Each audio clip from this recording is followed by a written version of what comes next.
ahubwo ndashaka no kurinda gusabe wigore kuri bimwe nagusaba yindwi ntihera utaje vama ngo tubane sivyo mama wanje bijya bintu sinavyanse ariko biragoye burya namwe ndiyumvira ngene nogenda nkabwira Bosco na Aline ntije ngomba ngende kuba kwa Adeline ndavuye ngaha n'ingene nyine banyereka ko bankunda ikintu kigoye ngene kibasigurira narawura umuntu akuze urarengeye kubaza utubazo nk'utwo urashobora kubabwira yuko wabishatse cyangwa ko ari amahitamo yawe ntacyo bukubwira icyo kintu nibaza ngo kiroroshe nigize ngo nkenyura ibintu vyinshi ico kweri bwa bwana ariko kandi ndagukunda nzobigerageza none kuri kiumva cane ushaka kunoza kuba ngaha icyambere ndagukunda urabizi icya kabiri naco nuko amatungo yanje yose nanditse kuri wewe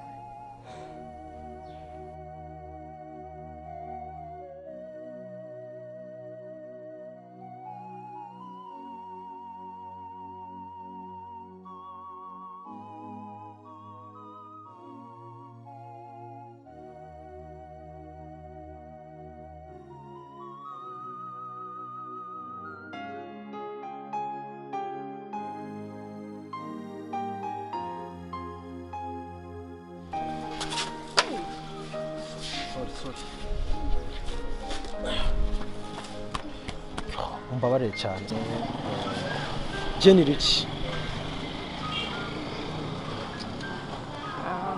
Adeline Adeline nkunze ukuntu wicisha bugufi hari abandi aca gutuka aca kugira nabi ariko vraiment nkunze ukuntu wicisha bugufi none Adeline ushobora kuma akanimero kawe akanimero ya kweriye nibisanzwe yego atangorane vraiment sinzi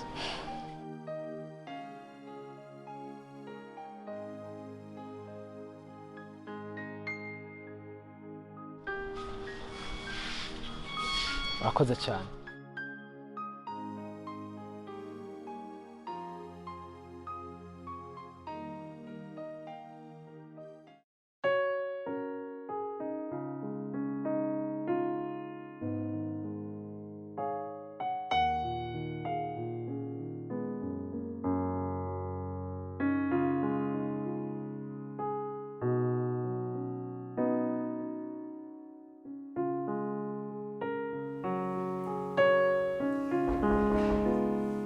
Entre.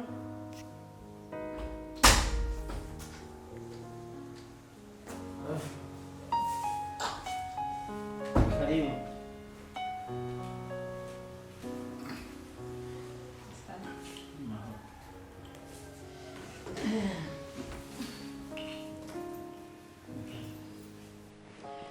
Marumeze neza.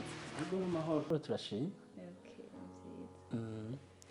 Mbega basha bigenze gute? Mutugendere ko tutari tubimenyereye mudusanga muhira. Vyashitse turasanga muhira. Burya rero Eric n'umugabo wanje. Eric? Yego. Eric ujya mukozi wanje n'umugabo wawe? Mwasizanye n'amategeko?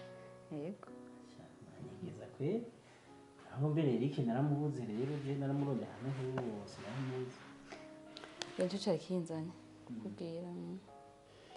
Burya akazi ntiyagahevye. Eric amaze iminsi agwaye kandi cyane. Araremvye n'ukuri. Hewe uzi ko je namubuze. Namubuze no kuri telefone. None agwaye acazimya na telefone ku buryo umuntu murondera no kuri telefone ukamubura. Gusa nyine je byaranyigishije. Byanyigishije ko atari byiza kubaho ukorana n'umuntu utazi niyo ataha. Hewe ingwara yo ni hatari. N'uburozi n'ukuri. Urumva yaraguye ku buryo n'ibyo atunze byose bigwara. Uhereye ku radio, ku telefone ndetse n'ipasi yo mu nzu yashikira biragwara. Ibintu ni hatari.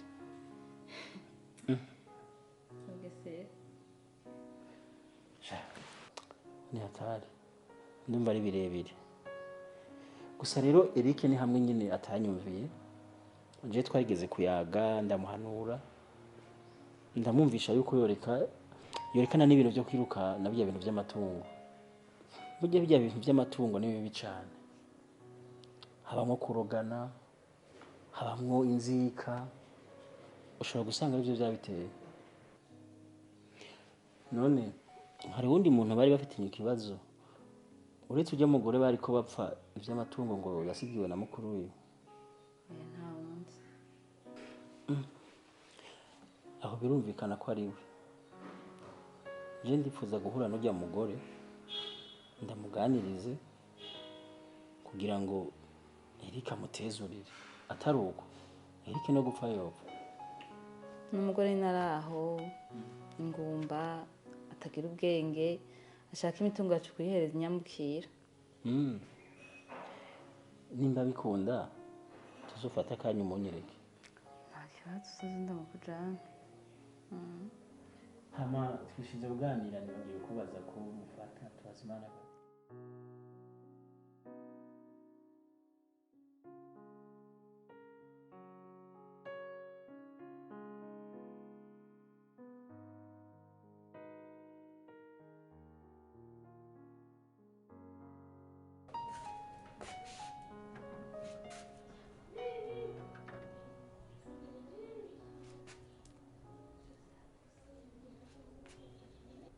Alo. Hello princess. Ni Richman. Ni wowe Rich? Ya, ego ni jewe. Ubwo sindabagoye gabasha. No, ni sawa na kibazo. Umunyamahoro kabisa kandi we naho nubugora umbabarira ndabizi uri umunyamahoro kabisa. Ni bisanzwe.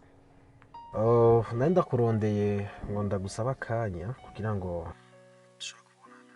Uramunya munsi umuntu yakwiruka mu byiwe twari muri byinshi. Ndashaka ndagusaba akanya tubonane tuvugane. Tuganira iki he? Bon, je naho ubu nyene akanya ndagafise wewe no guha location nta kibazo nimba ufise umwanya mbwira. Ya, reka tugire ejo kagoroba. Sawa nta kibazo. Sawa.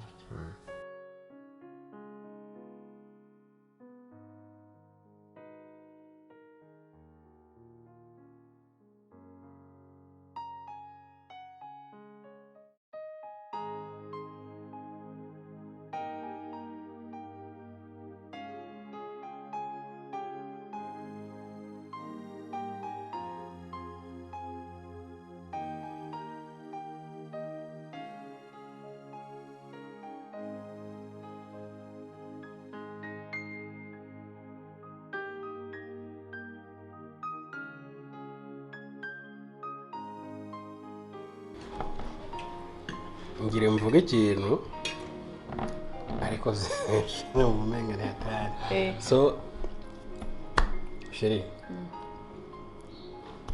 umunsi mwatetse neza ya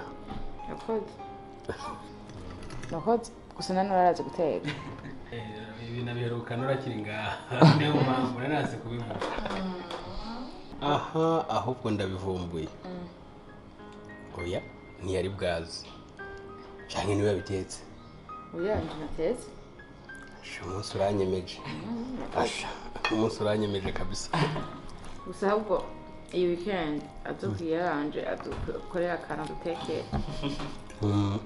araze guteka isombe reka reka gusa adashizemo bijya bintu by'ingurube ugiye nono by'ingurube ibyo yavuze nibyo ushiramo yareka kumbeje ushiramo ibintu by'ingurube nabigize rero cyonyine ariko byari byose nani uminguruseri barakuroze wowe nturabona ko ziye sombe zifite amavuta menshi akira amavuta aba yavuye mu bintu by'ingurube barakuroze wowe okay ni mu cyonyine nabishye oya ntangora nashaka kumva ingurube abafanye fise ngaha nkuru rugo kumbi madame n'umufana wa mbere ku kabenzi oya aragakora gusa nawe numvise ko uzikunda wavuze ko isombe ziba ziryoshe bisigura ururyoherwa ariko rero ndonkeye akanya nari maze iminsi ndabarondera kugira ngo dushobore kuvugana ari turi twese. Nari ngomba kubabwira kino kintu. Ejo ku mugoroba nari nagiye kwa Adeline, hama ndavyo ngene abayeho muri iryo nzu ya wenyene, barantera ikigongo, mpitamo ko nogenda kubagiwe. Rero nari ngomba kubamenyesha ko ejo mu gatondo nzotangura kugenda kuba najya kwa Adeline. ariko iyo mikino ufise ni imikino nyabaki Nora, wibuka ko kuzura umuntu w'umugabo ugomba kwifatira ibyemezo pana kumva ko ukora ibintu byose uhurudutse. Niki wabuze muri urugo ukumva ko ujya gukora kwa Adeline twebwe tutagukeneye basi ngaha. Nje ndaritse mu nkeneye ariko bivanye naho arabyo mudamu twabaye mu bigoye. Banzura imagine turi ku meza kwa tumire fresh turyohewe usanye mu ngibyo kwa Adeline. Okay, ikintu nyamukuru kizoba kikujanye ni giki? Ikintu nyamukuru aba mu nzu nini kandi wenyine kandi nawe bikukiruka ko ari umuvyeyi wanje. Bisigure ko iyo ngaha ari ntoyi, inzu ni ntoyi ntawe urabona aho kuryama. Ngaha birapfuma basikorera ko muri babiri ariko we ni wenyine. Ariko n'ubundi ngiye yose nzoba ngiye burundu ngani muhira mu nyose nsanga abatera.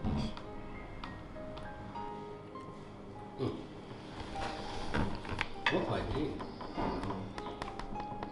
none wabitekereje ko neza cyane? Ego navyumviye ko bihagije amafata ingingo. None Nora, wowe biti umenga ibyo nta siguro. Ndabona nawe uri kuraba cyari igihe cyiza cyuko ibintu tubishira ku murongo tukaraba ko dusaba n'imbabazi. Kahise yabaye ntabwo kuri twebwe yagenze neza vraiment. None hashitsaho ko twinjoyinga tuba fresh mu muryango utindagiye. Hari ikihe kibazo? Tukubane naye basi? Nukuri jewe navyumviye kandi mabitsi ko ngari muhira ko nashima nacu nobagiriza twabanye neza.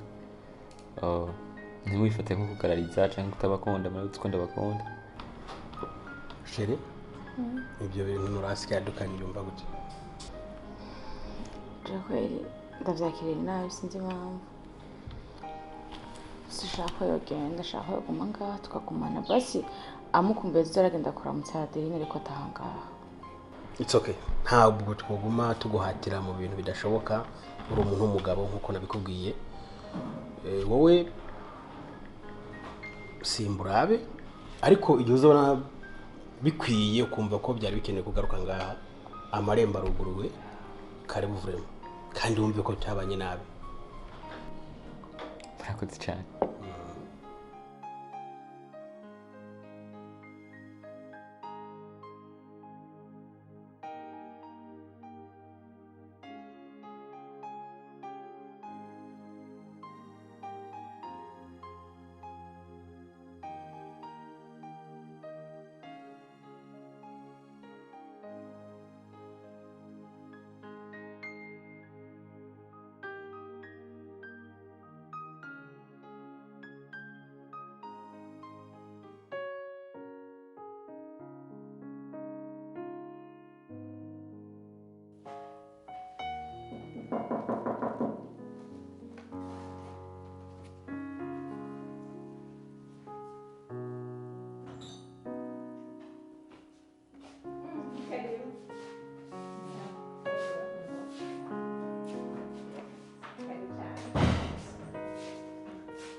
Iminsi myinshi yawe. Makuru ni meza. Karibu kwini. Nanje ni sawa. So nabicishije amajambo y'abazimaniki. Je makayimirije kakanye. Nawe mama. Kugikaya cyangwa hanze cyangwa kumurije.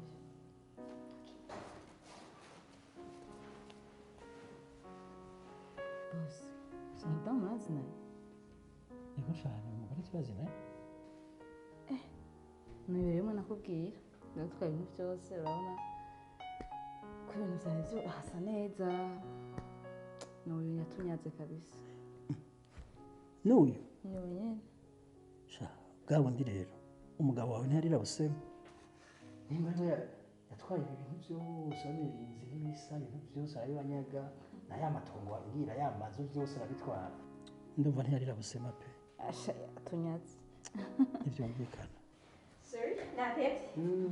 nta kibazo Baratumena kanya. ego merci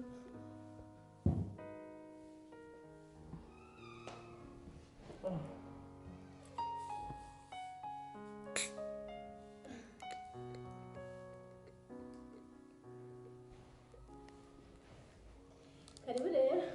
murakoze murakoze yego Hama. Ujya kwina murazi naye? kwine kwine turazinanye kwine ni umukozi wanje kuri alimentation Bo je rero mbisa mudodora ca ndibaza mbi mana yanje mbona abasuma banyinjiranye cyane kubera je ntabashitsi baya masana isanzwe menyereye ya rero ndatanga isanzwe ari mwebwe atari abasuma siko kumenyerewe wiba abandi tubaza ko n'abandi ari abasuma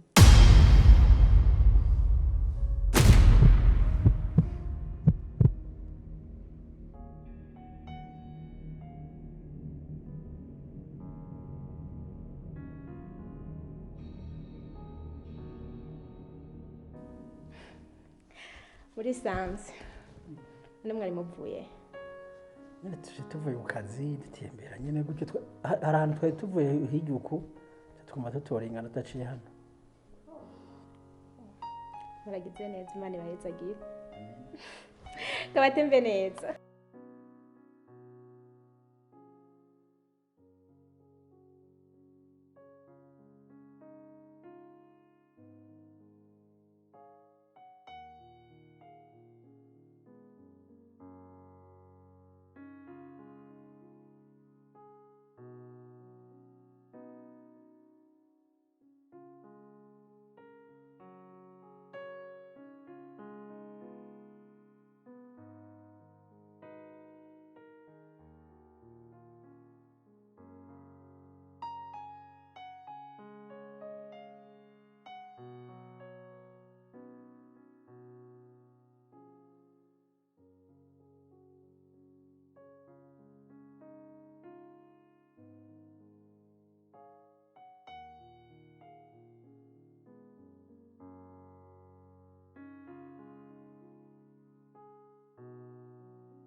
Gene niba duhanze vrema itungo acagomba kuyihereza akajyaga ngo tutazi niyo kapfuwe bijya byose nabonye ni mweri ariko ariruka inyuma nibiryo nyene urabona ngene tugira twibwe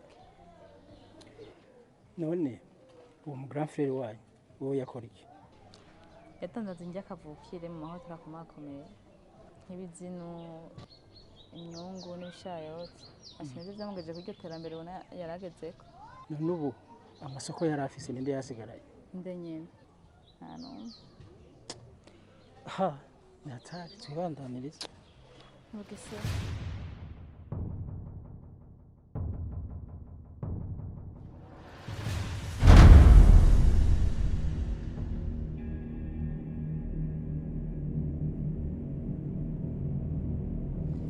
urabona hagahungu katwa mutima de kugira ngo yanditseko imitungo yose nora nora uramuzi ndamuzi nyene wewe ubazi gute